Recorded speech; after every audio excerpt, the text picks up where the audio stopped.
Now, let's dive deep into this big LGBTQ story of 2024. I'm Greg Shapiro, and let's queer up the top stories of the year. This is number 16 of 2024. Hateful Trump ad leads to a legal threat from drag queen Pattie Gonia. This story was broadcast on October 9th on Queer News Tonight. An anti-transgender ad run by the Trump campaign against Kamala Harris featured images of drag activist Pattie Gonia, who is considering legal action against the presidential candidate. Hateful Trump ad leads to a legal threat from drag queen Pattie Gonia. A drag queen and climate activist, Pattie Gonia, is considering legal action after being featured without consent in an anti-transgender ad by former President Donald Trump's campaign.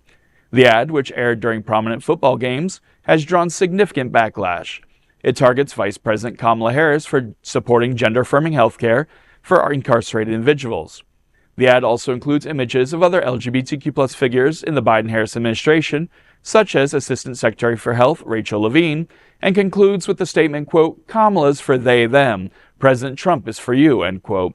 Pattie Gonia recently took to Instagram expressing her frustration, saying, quote, "Thousands of you are letting me know that I'm in a Trump ad that attacks queer and trans people. Wasn't exactly on my bingo card this year," end quote.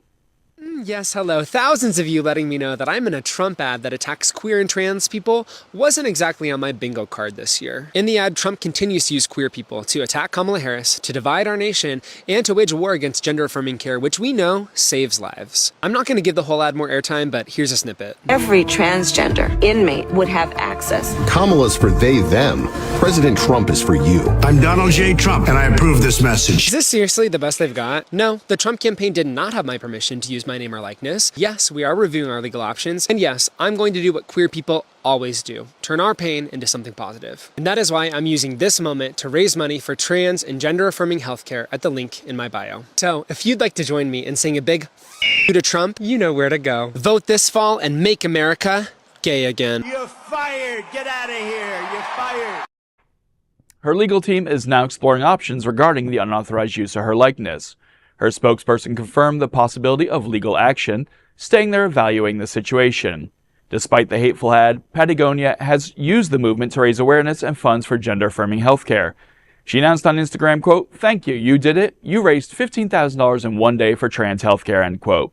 The fundraiser associated with her post has closed, but continue to follow her on Instagram at Pattie Gonia for more activism.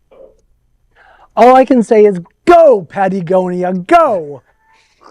You know how many times have we heard in the media that we are doing transgender, having surgeries in our schools? Yeah. We're having them in our jails. Mm-hmm. You know, and that we've heard that. Of course, there's no pictures. Propaganda. Like this, but, Yeah, and that Kamala was going to pay for all of them. right, right.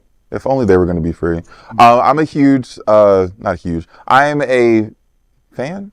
I follow Pattie Gonia on Instagram, and I appreciate the work that she does. She does the drag outside in the woods, so I don't have to. So I really appreciate her for saving the planet with her Captain Planet looking ass.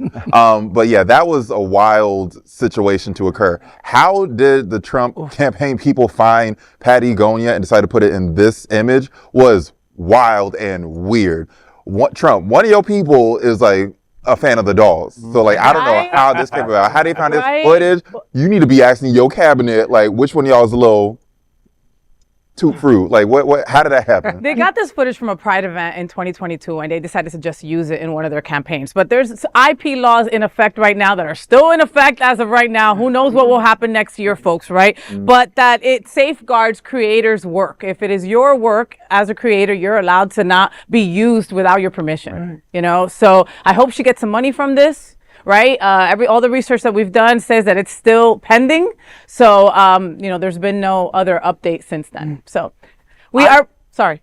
Oh, I was going to say, I wish that the DNC would have used these same tactics, because everybody that Trump was hand selecting had said the worst things about him in just 2-3 years ago, even last year, talking about him as Hitler, talking about him as unfit. Yeah, deranged, all of this stuff. Fat, ugly. So I wish that the Democrats would have played with a little fire with fire and said, look, these are your people. This is what they're saying. I think maybe that would have resonated a little more with the American people. Too nice. Definitely played way too nice.